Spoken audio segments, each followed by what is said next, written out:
আমি শামীম তরফদার, রানাঘাট কোর্ট, নদিয়া। তো বর্তমান সময়ে যে সমস্যাটা সবচেয়ে বেশি আমি দেখছি সেটা হচ্ছে একই অ্যাকাউন্টের উপরে বিভিন্ন রাজ্য থেকে cyber crime complain. Gujarat, Maharashtra, Telangana, Bengaluru, এই সমস্ত রাজ্য থেকে কমপ্লেনের হারটা একটু বেশি। অন্যান্য রাজ্যের থেকে এই সমস্ত রাজ্যের থেকে কমপ্লেনটা বেশি। তো এই কমপ্লেনের শিকার কারা? সাধারণ মানুষ, যাদের কোথার থেকে টাকা এসছে অর্ধেক জানেই না। এবং কিছু লোক আছে যারা গেম খেলে টাকা ইনকাম করেছে, এবং গেম খেলে টাকা ইনকাম করেছে, ঠিক আছে, সেটা আলাদা ব্যাপার। কিন্তু সামান্য 200, 500, 100, 20, 50 এরকম অ্যামাউন্টের জন্য অ্যাকাউন্টে থাকা টাকা পুরোটাই হোল্ড হয়ে যায়। আমি জানি এটা অন্যায়, যদিও বা নিয়মটা আমাদের তৈরি নয়, এটা সরকারের নিয়ম, এবং এই নিয়মের আমরা নিজেরাও বিরোধিতা করি অবশ্য। এবং এই যে বিভিন্ন রাজ্য থেকে 4-5টা রাজ্যে এক একজনের অ্যাকাউন্টে কমপ্লেন, এই যে কমপ্লেন আপনি দেখছেন, দেখার পরে আপনি দীর্ঘবার তাদেরকে ইমেল করছেন, ফোন করছেন, 1000বার ফোন করলেও তারা কিন্তু ফোন রিসিভ করছে না। এবং তাদেরকে 1000বার যদি আপনি ইমেলও করেন, কিন্তু তারা সেই ইমেলটা খুলে দেখবে না এবং আপনাকে একটা সঠিক উত্তর বা রিপ্লে কিন্তু দেবে না। তাই এমন অবস্থায় দাঁড়িয়ে আপনি কোথায় যাবেন?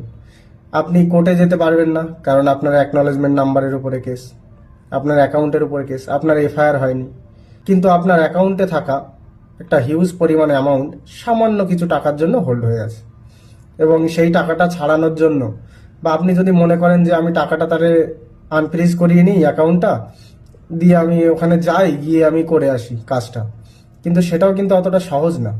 তাহলে আপনাকে এমন সমস্যার সম্মুখীন হতে হচ্ছে যে আপনি কল্পনাও করেননি। ভাবছেন আমি একা যাব, আপনি একা গেলে তো অবশ্য আপনার কথা শুনবে বলে আমার মনে হয় না। আমি এরকম বহু মানুষ দেখেছি, সাইবার ক্রাইম পুলিশ স্টেশনে এসে দেখা হয়, ওয়েস্ট বেঙ্গল বলুন, বিভিন্ন রাজ্য, তারা আসে, তাদের সঙ্গে কথা বলি, কিন্তু তাদের কথাটা শোনার মতো সময় কিন্তু সেই অফিসাররা কিন্তু এখানে আসলেও দিতে চায় না।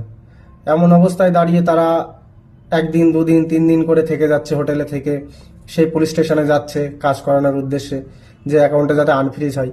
কিন্তু সেখানেও কিন্তু শোনার কেউ নেই। কেন নেই? কারণ এই যে সাইবার ক্রাইম পুলিশ স্টেশনের যে নিয়মটা এখন বর্তমান বানিয়ে ফেলেছে, সেটা কিন্তু পুরোটাই দাঁড়িয়ে আছে টাকার উপরে। আপনি টাকা দিন, আপনার ব্যাংক অ্যাকাউন্ট আনফ্রিজ হবে, আপনি দেবেন না, হবে না, করবো না, আপনি চলে যান, যা খুশি করে নিন, টাকা দিন, কাজ হবে, না হলে হবে না। যে সাধারণ মানুষ যাবে কোথায়? ইমেল করে কাজ হচ্ছে না, ফোন করে কেউ রিসিভ করছে না, এখানে আসলে কেউ শুনছে না, তাহলে সাধারণ মানুষ কোথায় যাবে? এই অবস্থায় দাঁড়িয়ে এখন বর্তমান পরিস্থিতি সাইবার ক্রাইমের। যদি কোনো রকম সমস্যার সম্মুখীন হন, আমি বিভিন্ন সময় বিভিন্ন রাজ্যে যাই।